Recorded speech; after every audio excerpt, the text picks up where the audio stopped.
Assalamualaikum warahmatullahi wabarakatuh. Perkenalkan, saya Dwi Antika Boruna Sution dengan NIM 4193111047 dari kelas Pendidikan Matematika Bilingual 2019.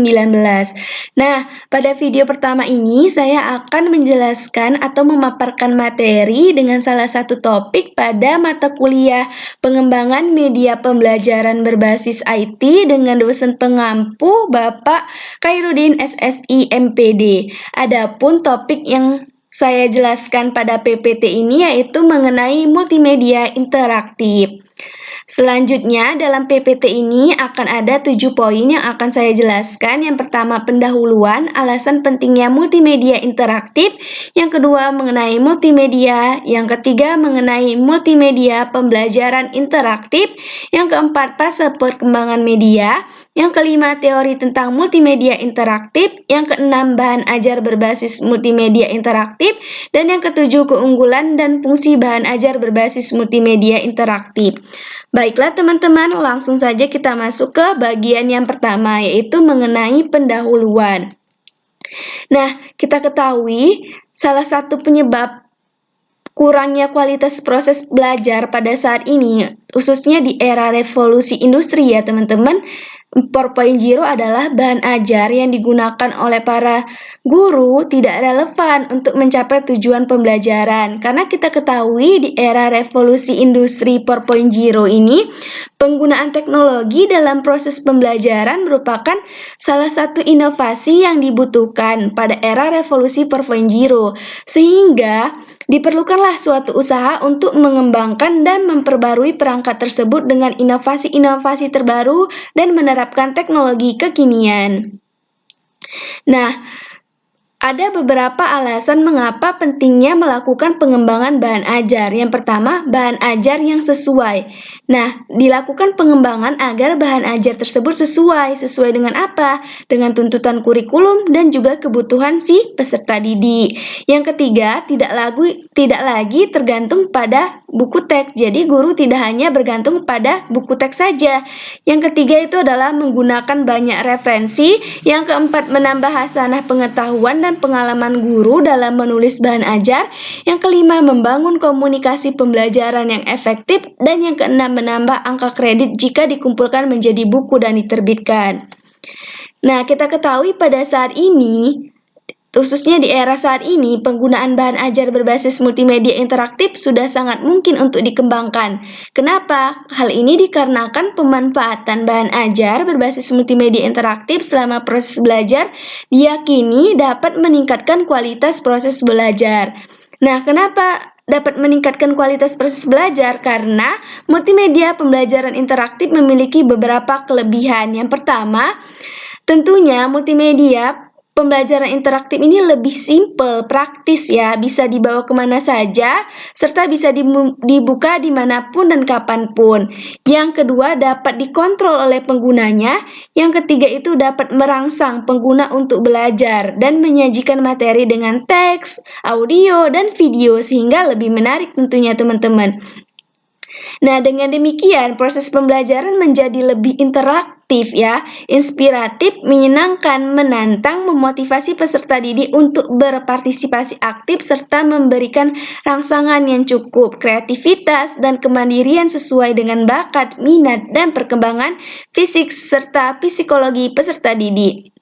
Nah, selanjutnya yang akan saya jelaskan yaitu mengenai multimedia.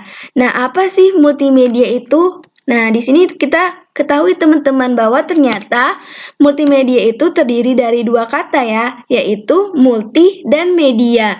Nah, multi artinya apa? Beberapa atau banyak, sedangkan media itu merupakan alat, sarana, atau tempat yang dapat digunakan untuk menyampaikan informasi atau tools yang digunakan sebagai perantara dalam berkomunikasi.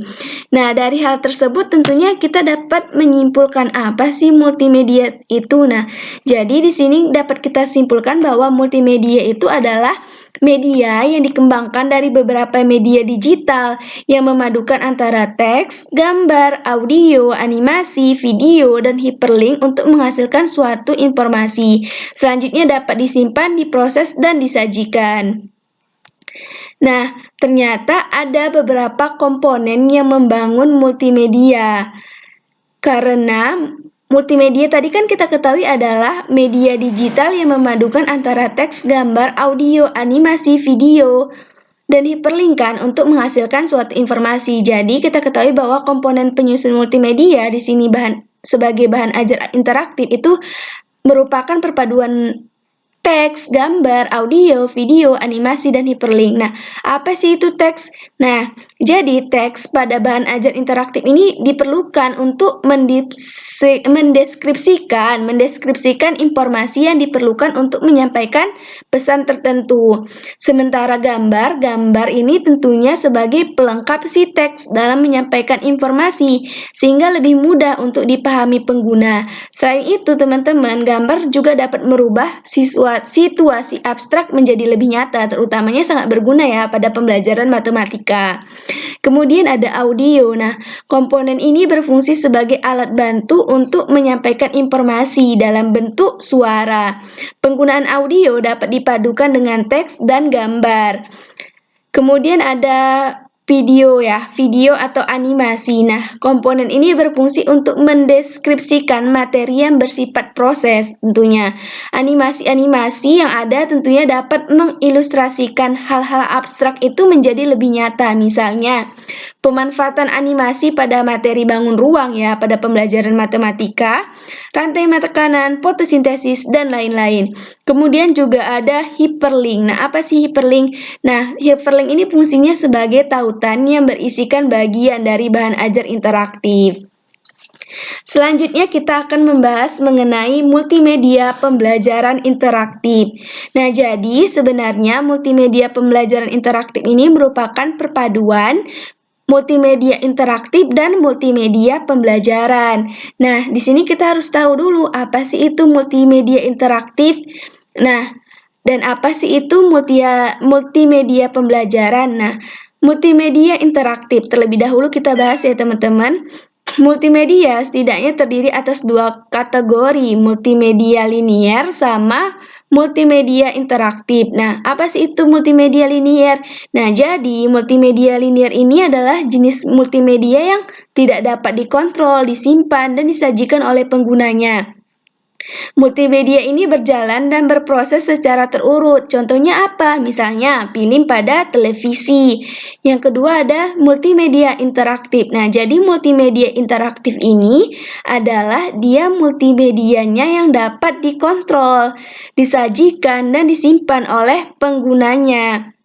Multimedia ini dilengkapi oleh alat pengontrol sehingga dapat dioperasikan tentunya ya teman-teman oleh penggunanya secara fleksibel. Contohnya apa nih multimedia interaktif? Nah, contoh multimedia interaktif ini kayak aplikasi pembelajaran, multimedia pembelajaran interaktif, dan lain-lain. Nah, dari sini juga kita dapat definisikan bahwa pengertian dari multimedia interaktif adalah seperti yang di awal, gabungan dari beberapa media kan? Gabungan dari beberapa media yang dibangun dengan komponen teks, gambar, audio, animasi, video, dan hiperlink yang menghasilkan suatu pesan tentunya atau informasi pada media elektronik seperti smartphone, laptop, komputer yang memungkinkan si penggunanya untuk melakukan aksi, komunikasi, dan navigasi. Kemudian kita juga harus tahu mengenai apa sih itu multimedia pembelajaran karena kan multimedia pembelajaran interaktif tadi itu merupakan gabungan dari multimedia interaktif dan multimedia pembelajaran.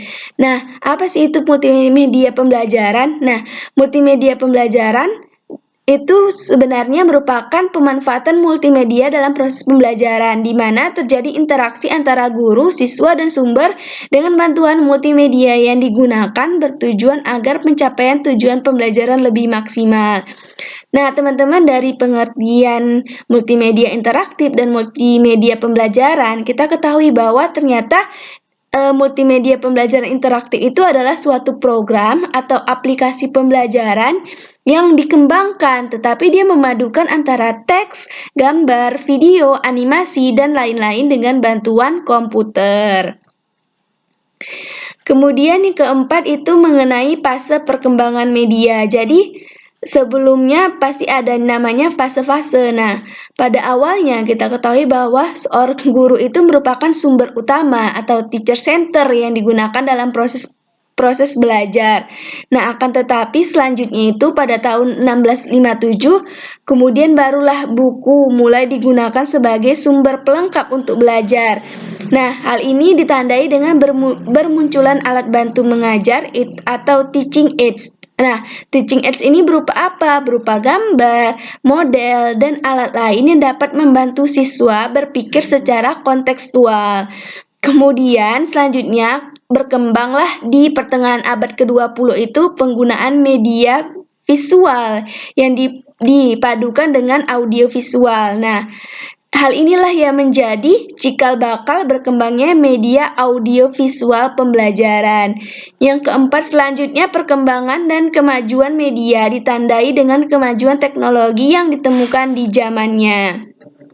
Selanjutnya yaitu mengenai teori tentang multimedia interaktif. Nah, di sini yang saya paparkan itu adalah teori yang berkenaan tentang penggunaan bahan ajar interaktif menurut si Boskur dan Boskaya 2015. Yang pertama adalah teori pembelajaran mandiri atau biasa kita kenal dengan teori of independent study. Nah, jadi teori ini menekankan kemandirian si pembelajar dan pengadopsi teknologi sebagai cara untuk mengimplementasikan kemandiriannya itu, sehingga pembelajaran dapat terjadi tanpa ada batasan waktu dan ruang. Pembelajaran juga dapat bersifat individual dengan menyediakan kesempatan untuk memahami materi secara lebih mendalam, penguasaan materi yang dipertanggungjawabkan oleh pembelajar dan mereka belajar sesuai dengan langkah-langkah yang ditempuh.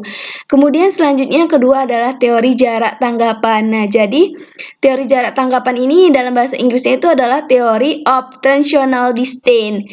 Nah, teori ini dia mengacu pada jarak kognitif antara pengajar dan pembelajar.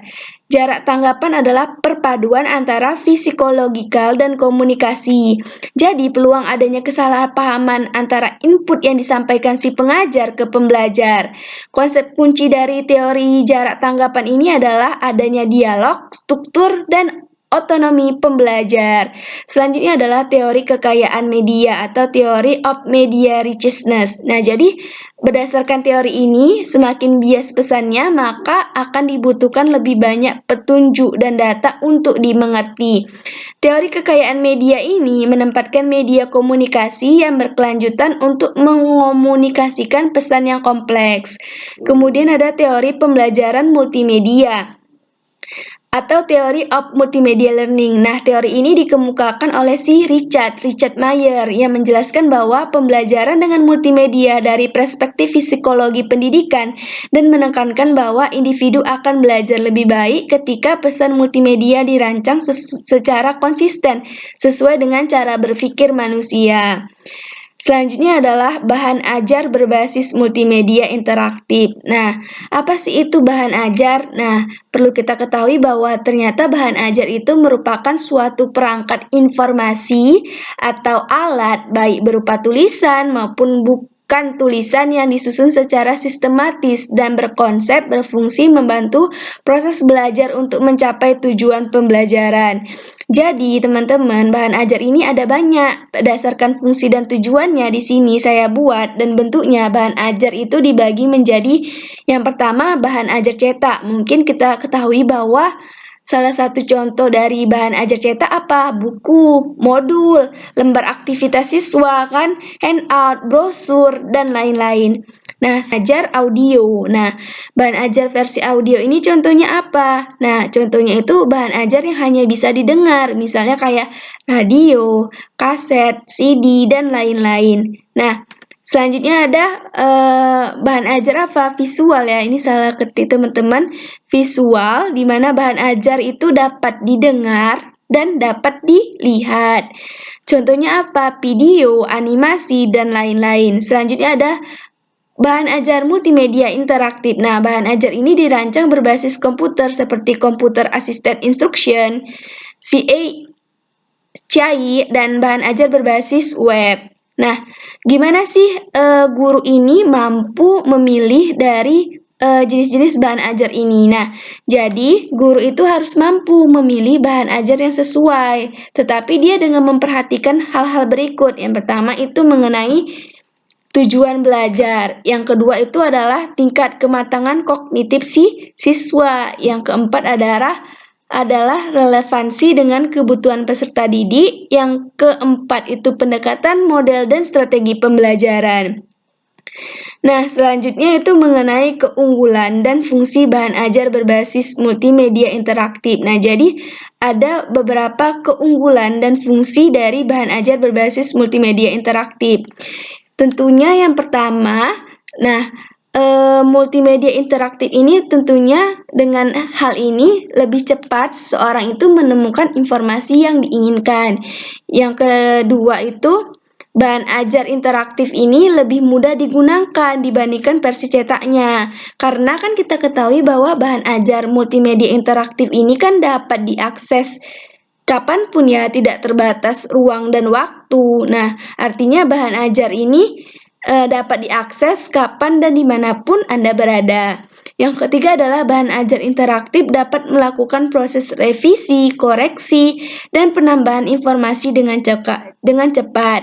Yang keempat itu tentunya bahan ajar multimedia interaktif ini dilengkapi dengan komponen gambar, audio, video, animasi, dan hyperlink sehingga lebih menarik dan lebih mudah memahami kontennya. Selanjutnya yang kelima adalah bahan ajar interaktif ini lebih mudah diperoleh dan dipersebarluaskan. Hanya dengan membuat tautan hyperlink pada buku tersebut, si penggunanya itu langsung dapat belajar ya, dapat memperoleh banyak referensi melalui tautan tersebut.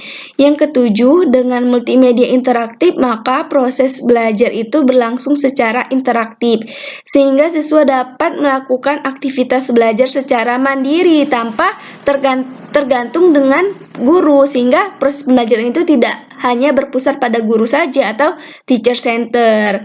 Nah, selanjutnya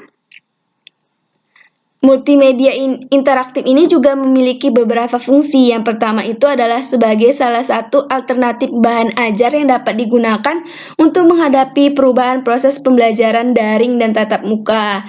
Yang kedua, sebagai media untuk berbagi informasi secara cepat dan masif tentunya menjangkau banyak orang. Yang ketiga, bagi guru dan dosen, bahan ajar berbasis multimedia interaktif ini dapat berfungsi sebagai pedoman untuk mengarahkan semua aktivitas dalam proses belajar. Yang keempat, bagi siswa dan mahasiswa ini tentunya berguna sebagai pedoman untuk mengarahkan semua aktivitas dalam proses pembelajaran, sekaligus merupakan substansi kompetensi yang seharusnya dipelajari dan dikuasai. Yang kelima, dapat meningkatkan kemandirian belajar siswa, karena siswa tidak hanya belajar melalui apa yang diberikan oleh guru. Yang keenam, sebagai media yang dapat membantu untuk memvisualisasi materi yang abstrak karena adanya animasi, gambar tadi ya, video. Nah, misalnya apa? Pada pembelajaran matematika, visualisasi bangun ruang. Baiklah, terima kasih. Cukup sekian penjelasan saya mengenai multimedia interaktif. Nah, apabila ada kekurangan ataupun tambahan, kalian dapat menuliskannya pada kolom komentar di bawah dan jangan lupa untuk like dan juga subscribe, dan nantikan video berikutnya dengan salah satu topik pada mata kuliah pengembangan media pembelajaran berbasis IT. Saya akhiri, wassalamualaikum warahmatullahi wabarakatuh. Terima kasih.